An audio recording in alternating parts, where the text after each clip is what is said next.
Mes chers amis de Café Évangile, Jésus prit les 5 pains et les 2 poissons, et levant les yeux au ciel, il prononça la bénédiction sur eux, les rompit et les donna à ses disciples pour qu'ils les distribuent à la foule. Ils mangèrent, ils furent tous rassasiés. Puis on ramassa les morceaux qui leur restaient. Cela faisait 12 paniers. Tels sont les quelques extraits de l'évangile de ce dimanche où l'Église célèbre la solennité du corps et du sang du Christ. Ce saint sacrement qui est le centre et le sommet de la vie chrétienne. Le 15 novembre 2013, lors d'une célébration matinale de la Sainte Messe dans l'église Christ-Roi à Vilakanur en Inde, au moment de la consécration, le père Thomas Pechikal, qui présidait la célébration, a observé une image inhabituelle sur l'hostie consacrée qui semblait représenter le visage de Jésus-Christ. En d'autres termes, après la consécration, le prêtre s'est rendu compte que le visage du Christ était apparu sur l'hostie consacrée,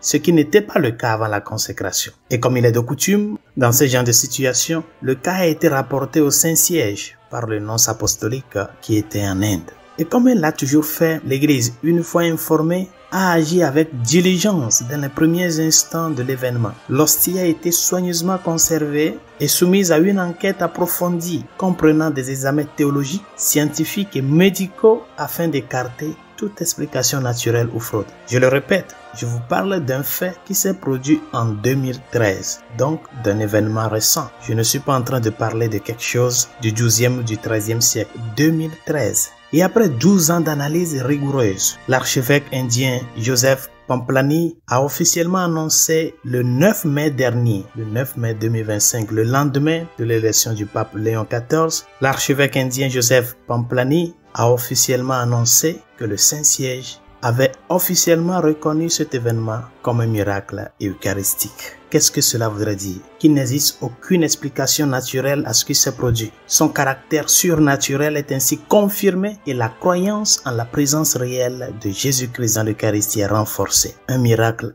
eucharistique produit très récemment en 2013. Et l'Église a pris 12 ans pour étudier le cas jusqu'à donner la conclusion finale le 9 mai dernier de cette année, reconnaissant officiellement que c'est un miracle eucharistique. Bien chers frères et sœurs, le Christ est réellement et véritablement présent dans l'Eucharistie. Chaque jour, ce miracle se produit sous nos yeux lors de la célébration de la Sainte Messe. Ne nous y habituons pas à cet événement grandiose, car il est le centre de notre vie, la source et le sommet de notre foi. Et face à ce miracle, nous devons ressentir un frisson et de l'émerveillement. Et souvent, c'est cette foi qui nous manque. Cette foi de que ce pain consacré est Dieu lui-même. C'est ça qui nous manque. Parce que lorsqu'on s'habitue à quelque chose et que cela devient une routine, on ne l'apprécie plus. Et dans le cas de l'Eucharistie, cela devient un acte social auquel tout le monde peut participer. Et ce qui n'est pas vrai. L'Eucharistie n'est pas un acte social. Ce n'est pas une fête ou bien un banquet de mariage où tout le monde qui vient peut y prendre part. L'Eucharistie est une rencontre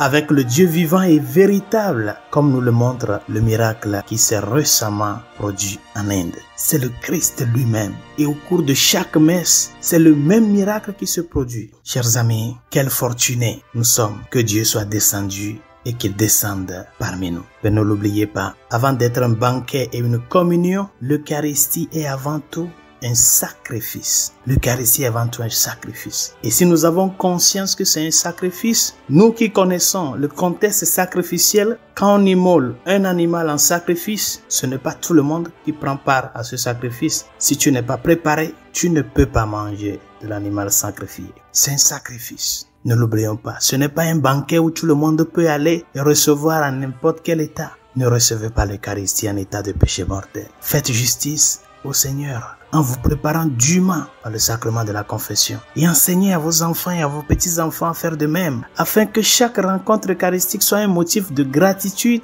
et une source de vie pour tout un chacun de nous. Deuxièmement, si le Christ est réellement présent dans l'Eucharistie comme nous le confessons dans notre foi, donc une présence vivante, la communion ne suffit pas. Recevoir le Christ dans l'Eucharistie ne suffit pas. Il faut aussi l'adoration eucharistique. Parce qu'il est vivant, il est présent à jamais. Il est très important d'accompagner la communion avec l'adoration eucharistique. Aujourd'hui, nous n'avons plus d'excuses pour dire qu'il n'y a pas d'église qui expose le Saint-Sacrement. Observe un temps devant le Seigneur. Car l'adoration, comme le disait l'évêque Baron, c'est être près du feu qui nous réchauffe. ce feu-là qui nous réchauffe, transformant notre froideur en force, en cette chaleur-là dont nous avons besoin pour avancer.